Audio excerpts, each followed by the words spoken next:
Number 7, Jordan Filar says, where do you draw the line between honest communication about things that bother you about something someone does and dying to self if the person is a very close friend, loved one, spouse? Thanks. Jordan, I don't know if there's an easy way to answer this question. I'll give you some thoughts that I have on it. One is Matthew 15. So one time it's good to talk to somebody, at least in general. Or Matthew 18. Sorry, let me find the passage.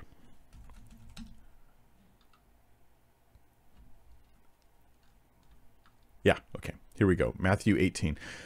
If your brother sins against you, go and tell him his fault between you and him alone.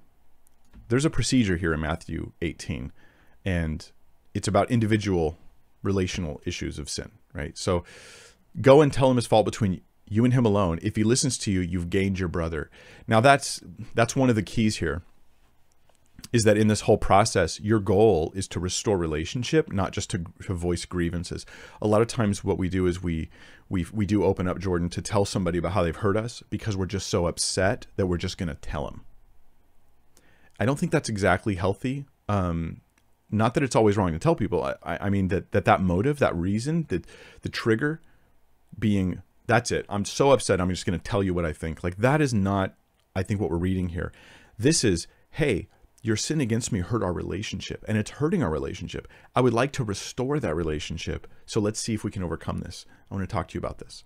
There's a restoration that's in the heart of it. So where do I draw the line? I make sure, am I seeking restoration, or am I seeking merely to voice grievances? There's an important question. If he does not listen, take 1 or 2 others along with you, that every charge may be established by the evidence of 2 or 3 witnesses. Okay, verse 16 and 17 and on is going to reveal that this, actually, the context of Matthew 18 is not just little nitpicky things.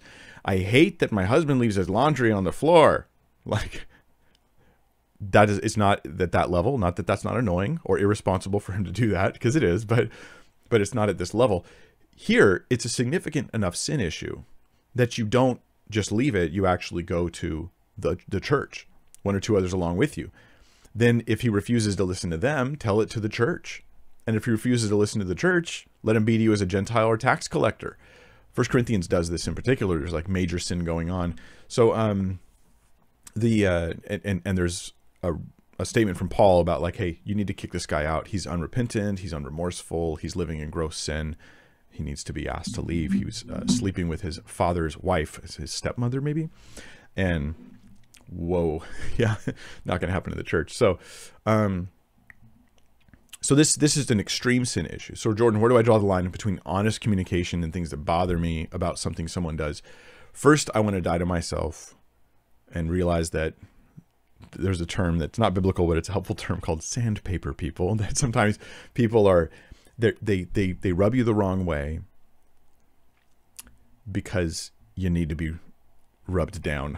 You know, you need to be ground down like a piece of wood that's just all, you know, hard and unpleasant on one side, and so you're being ground down, and it's that person who is, you know, clashing against you in this area that is helping you to grow and mature and become a more godly person.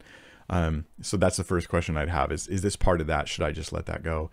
But another question is this going to cause division between me and them long term? And if it is, not just because I'm bitter, but it's just like, this is a relationship damaging thing that keeps going on, then I'm going to address it with them. But after a number of addresses, I'm going to give up. Most likely I am. I'm not going to try to keep fixing things that I think are not going to be fixed. And so in a major sin issue, it can cause division, as it does in the Matthew 18 passage. They won't repent. But if it's anything minor, anything secondary, I'm going to try to just say, Lord, they're your servant, not mine. And that's pretty much how I do it. I don't view it as my job to fix everybody. Especially for me, the awkward thing about being a teacher who teaches online or teaches the Bible is that I don't run around teaching people everywhere I go all the time. I'm not like standing over people's shoulders like, oh, technically, well, actually, more accurately, like, I just don't do that. Like, this is me serving in my ministry right now, but that wouldn't be good for a relationship. So I also recommend not trying to fix every little nitpicky thing about a person, is to have some grace on them as well. Yeah, it's tough. It's tough. Let love be your primary motive, Jordan. Love for God, love for them, and yourself last. And that'll give you some wisdom.